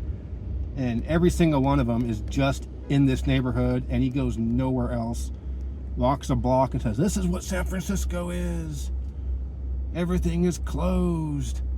It's like, well, this is a pretty rough part of town, no doubt about that. That Haight-Ashbury market looks pretty darn closed right now. So, but again, this is maybe a square mile, this part of town, of the 50 square miles in the city. And there are a few other bad parts, but the way this video is going, I won't be able to get to them. I'll talk about them. Again, not trying to sugarcoat stuff, but yeah, I mean, this is what is the worst part of the interior city of San Francisco, and it's a square mile, and it is bad, you know, but it's not, I mean, it's a small part of the city. Yeah, you got some cheap hotels here. A lot of stuff is boarded up here, so yeah, a lot of stuff is no longer operational. That place is, though, Tsunami Market, Organic Market. Bars open.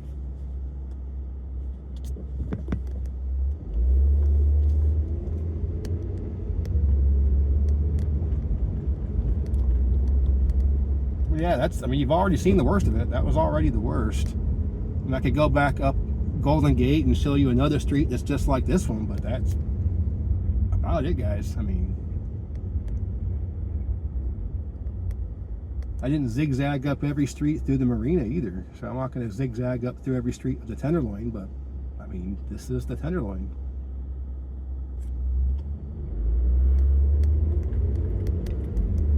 And for what I understand, though, there was a big cleanup of a lot of the homeless camps earlier this year. Maybe that was last year.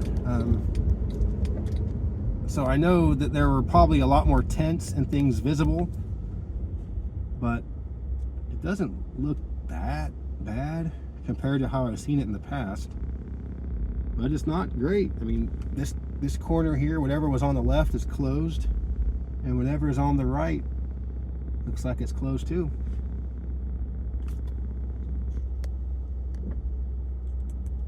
What if I would be doing a count the entire time, open businesses versus closed ones, and see what the ratio is?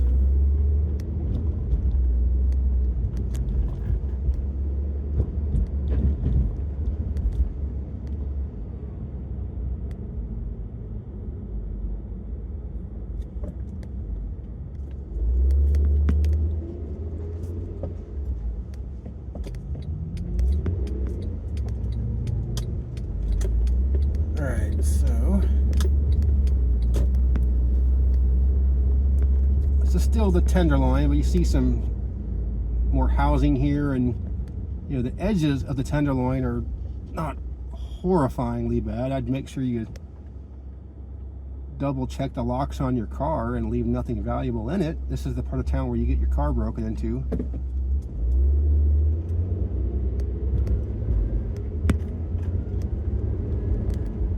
But I can't imagine being in the slummy part of any city and not doing that, so.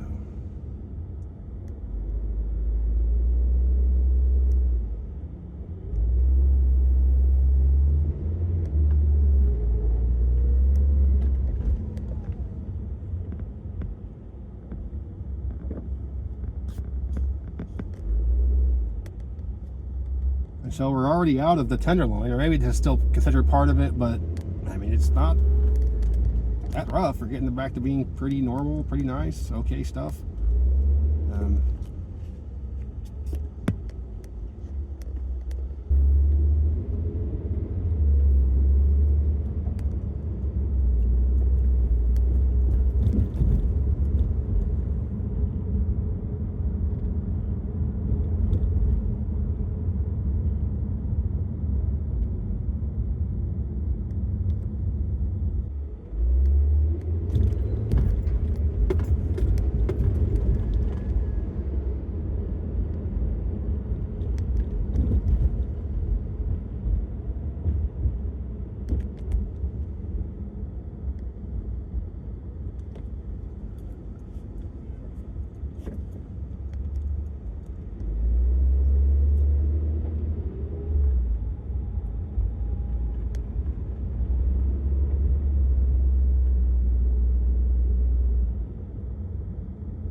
Moving. So this is the apex of California Avenue, the Acme, if you will.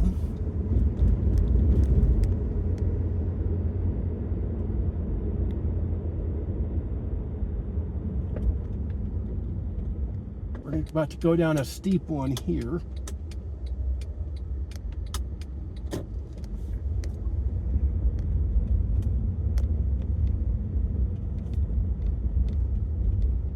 Again, another good time to have good brakes.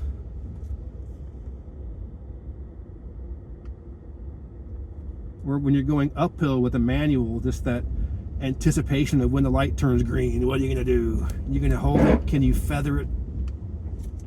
You're going to burn the clutch out? The answer is probably you will. But it can also be bad with an automatic if it's a weak automatic transmission. If you're going uphill, you let your foot off the brake and it goes backwards a little bit. It's kind of scary. At least with a stick, you can control that a little more.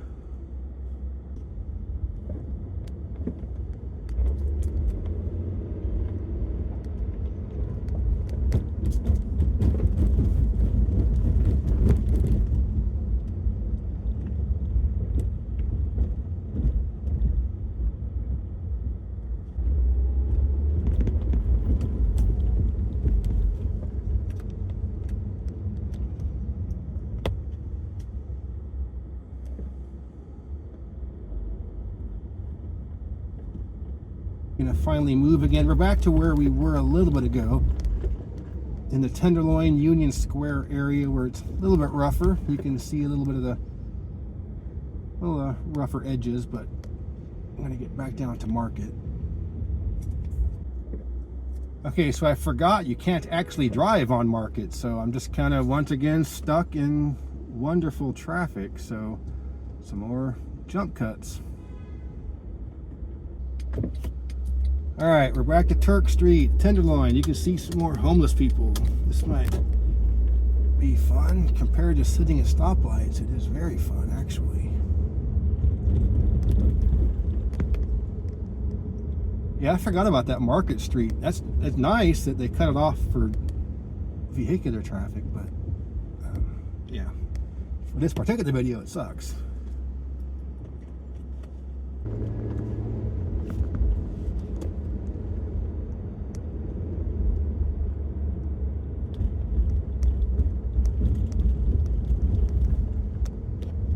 All right, now we're heading south again. Just a lot of stoplights, a lot of traffic as usual.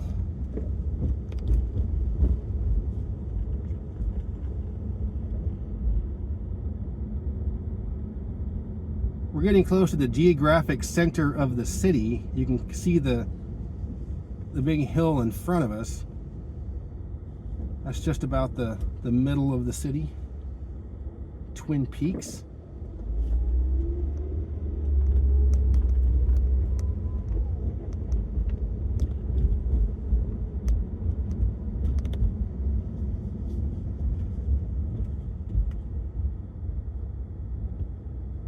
This is Haight Street again.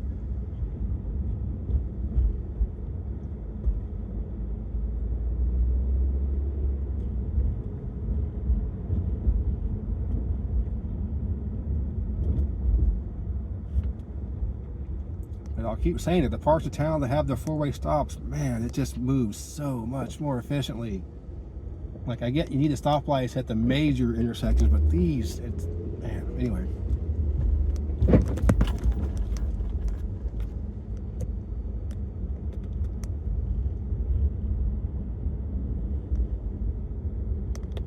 I don't know if Market is, you can't drive on Market the entire stretch or just the part, whoops, sorry, just the part downtown. Guess we will find out. I don't actually know what this is. What is this? This is a park. Oh, this is Duboce Triangle. So we're close to the Castro.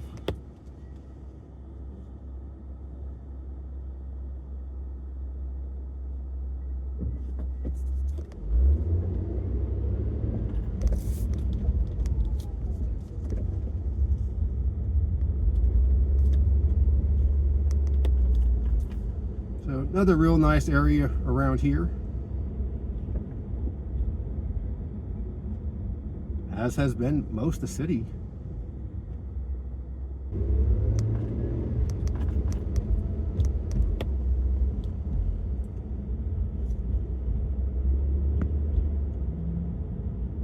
It appears as though you can drive on Market at this stretch. I'm not sure exactly what point it becomes usable for vehicles or for cars. All right, so now we're on Market, coming up into the Castro, the gayest four corners on earth, as they call it.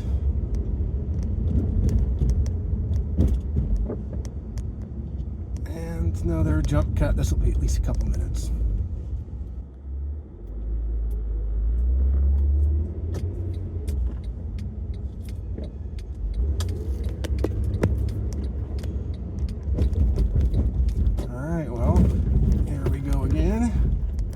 Castro Street.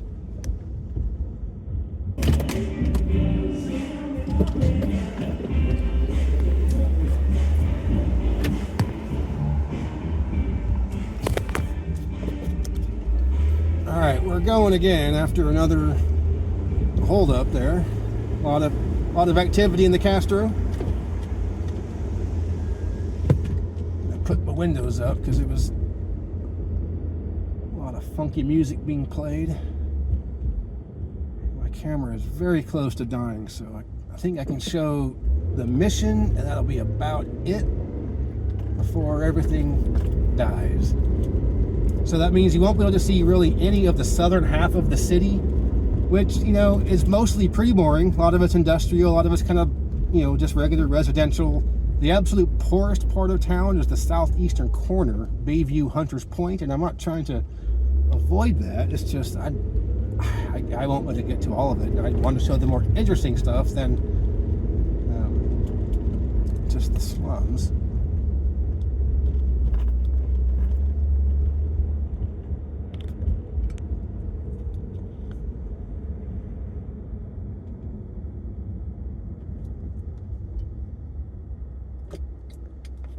22nd. I don't know the numbered streets around here too well,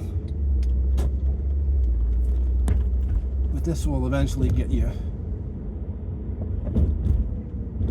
to the Mission area. This is called Noe Valley around here. It's one of my favorite parts of the city. It's really quiet, really not known. Detached homes.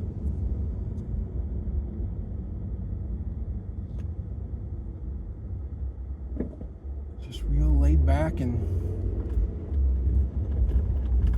chill.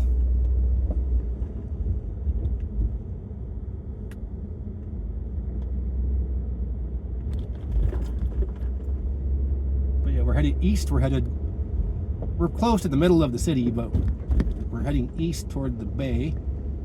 Won't go that far, but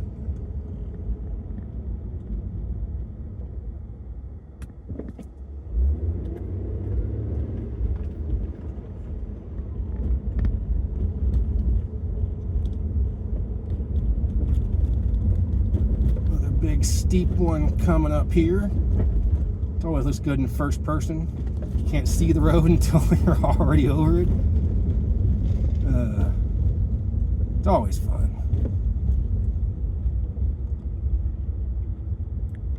Again, good brakes, good brakes.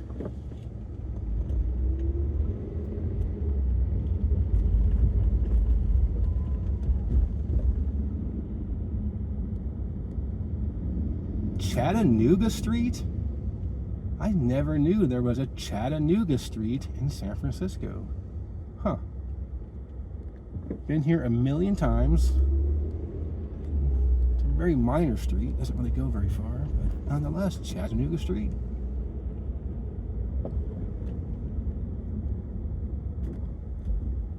Alright, so hopefully the audio wasn't too bad right there. My microphone cut out, it died. Losing all my devices one at a time. It's like, and then there were none. Alright.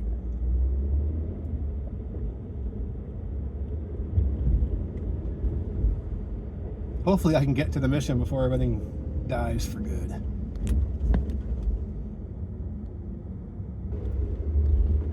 Alright, so a couple more blocks up here is Mission, which means it should only take 20 minutes to get there.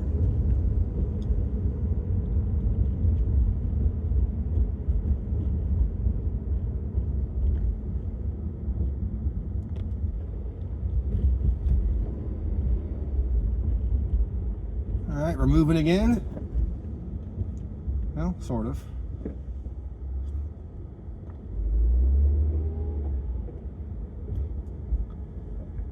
And then what do you know? A four-way stop and it moves faster. Oh, shocking surprise.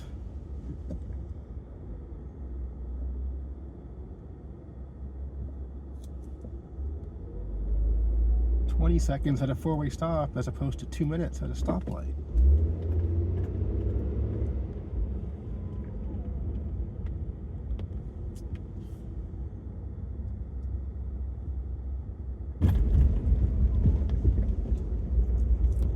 Alright, another 20 minutes of getting around a couple of blocks just to get on to Mission, but this is Mission. I wanted to show it because it's another one of the rougher parts of the city, so I'm not trying to just hide this stuff.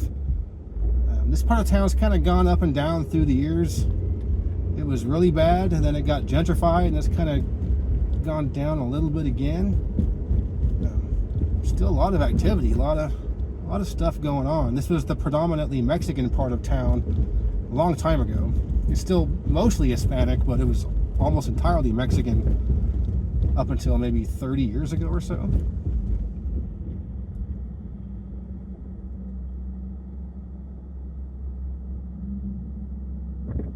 You still have a lot of great restaurants, and there's a lot of dive bars and stuff around here. So this area's got some crime. It's got some rough edges, but it's not super awful.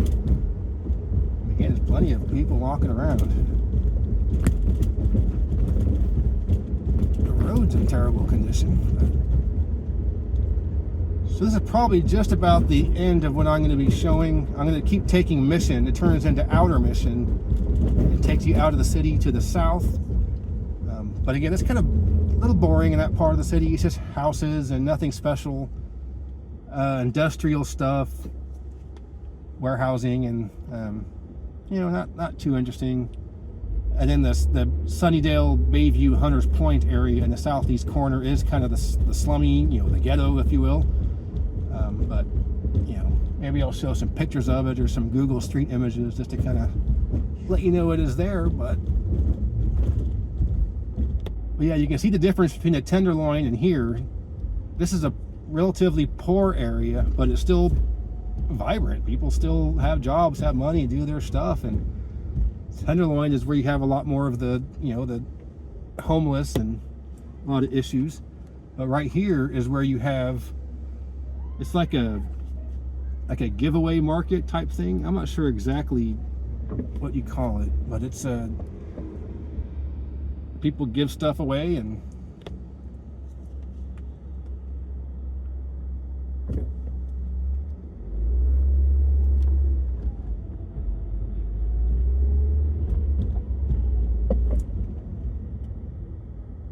yeah, a lot of homeless folks there. I'm not sure exactly what that is all about. Just like hanging out, people left stuff, other people picking up what, I don't know.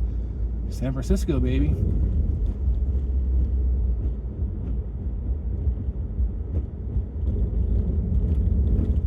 But yeah, I mean, so in this video, you've seen the Tenderloin, you've seen the Mission, and that's about the worst of it.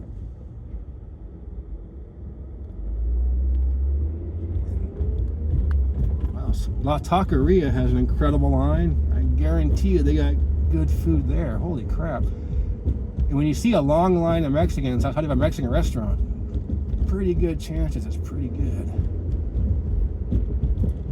Alright, another several minutes at stoplights here, but I'm still on Mission, kind of toward the south end of the Mission District. So once you keep going this way, it gets a little more normal, I guess, like normal type housing, at least normal for San Francisco. And the poorest part is what we just passed through. So, I mean, there really isn't a whole lot else to show that isn't nice. But I'll just keep going down Mission like this, and there's only about 3 or 4% left on my phone. So, at some point, you're probably just going to hear a click and it goes off, and that means it all ended. My microphone already died, so the audio at this point is probably going to sound different than the audio earlier in the video. I did not expect this to take 6 hours. It's 4 o'clock now, so it's been 6 hours of me doing this. I mean, I love the city, but I hate doing this. I love showing people the city. I love, you know, letting people know that the place is not only the negative things you've heard. It's not just the touristy things you've heard either. There's a city to it, and it's got its own feel, a unique feel, and everything's a little bit different here.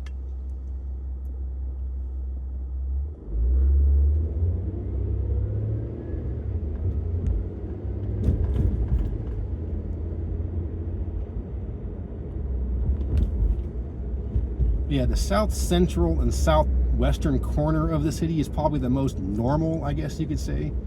The closest thing that resembles other cities in the country. Like I mentioned before, there's even a mall with a parking garage. And you got a bunch of trash in the road.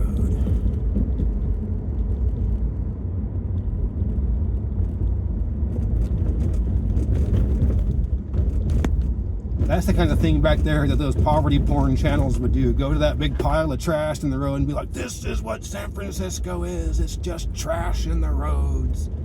People taking craps everywhere out in the open. I mean, I've only seen like 14 or 15 people taking a crap on the side of the road today. So I don't know how many of you counted, but it's, I mean, 14, 15, that's not that many. It's crazy that people do think that kind of stuff, though. That's what the city would be like. I mean, good Lord. But, wow, gas for $3.99 in San Francisco. Wow, that is dirt cheap right there. Nowhere else in the country would you say $3.99 is dirt cheap, but here, that's cheap. it's 410 in the Central Valley, like the kind of the poor part of the state.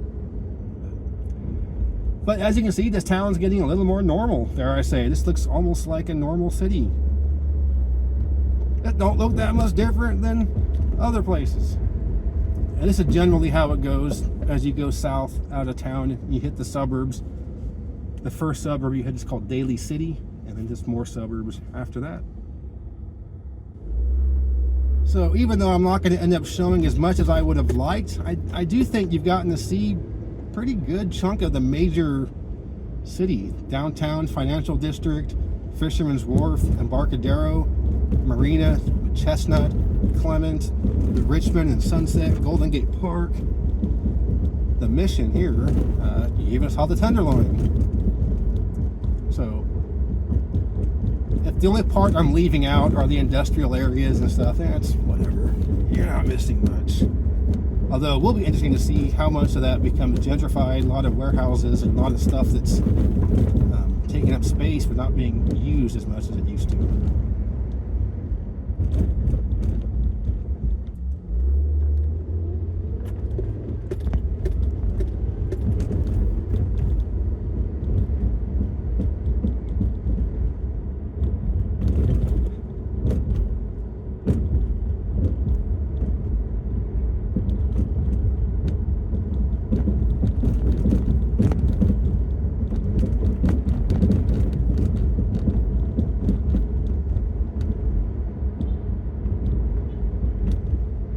Restaurants and delis here, a lot of dive kind of places to eat.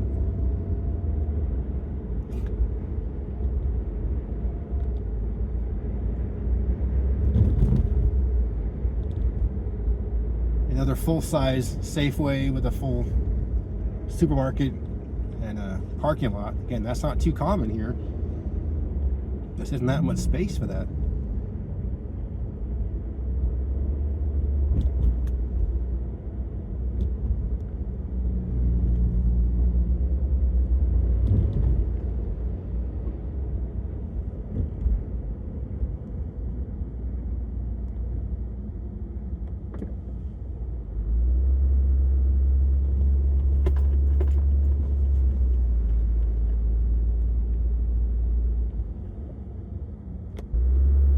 So we're moving again. The traffic moves a lot better in this part of town, but that was still a, regular type stoplight.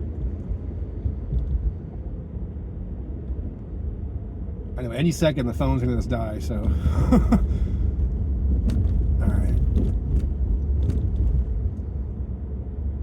I'm actually gonna probably get on the freeway a little bit over here and then head out, going back to my parents' house after this.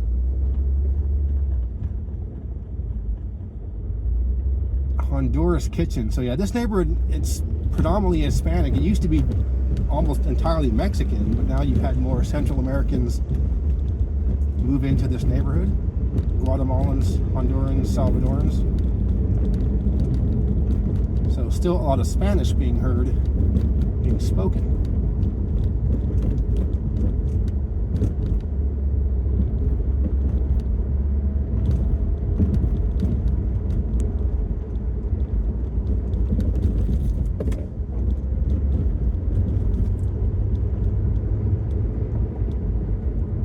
So as you go this way, just, you get houses like this, and it gets more and more normal, I guess you could say, and it starts to look sort of like the Richmond and Sunset, normal residential areas. I'm on the main business street through this part of town, but the residential stuff is kind of normal looking stuff.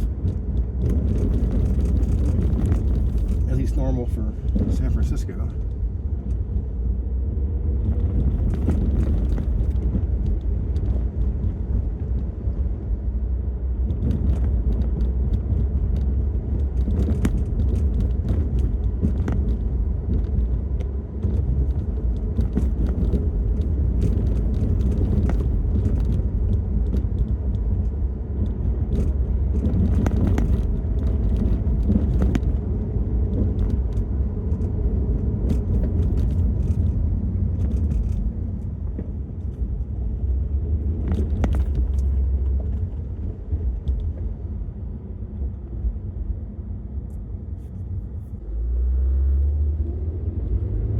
right, so eventually Mission Boulevard goes throughout the city, but eventually the neighborhood starts to be called Outer Mission.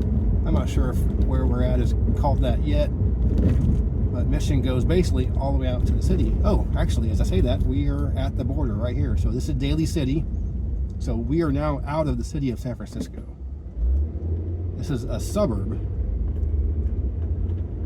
Take a little look at the inner ring suburb of San Francisco. It doesn't look all that much different. I've spent very little time in Daly City. Don't know much about it, honestly.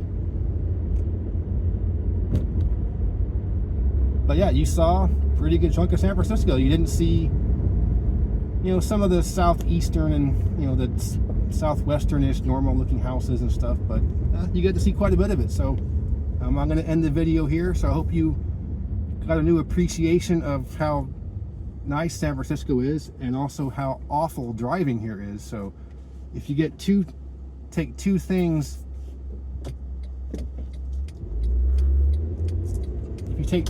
from this video, it's one, never believe those videos done by the Metal Leo channels like that. Poverty porn. That's the first lesson. Never believe that. And the second lesson is never drive in San Francisco. But yeah, guys, thank you for watching this video on San Francisco that's ending right here in Daly City. All right, later.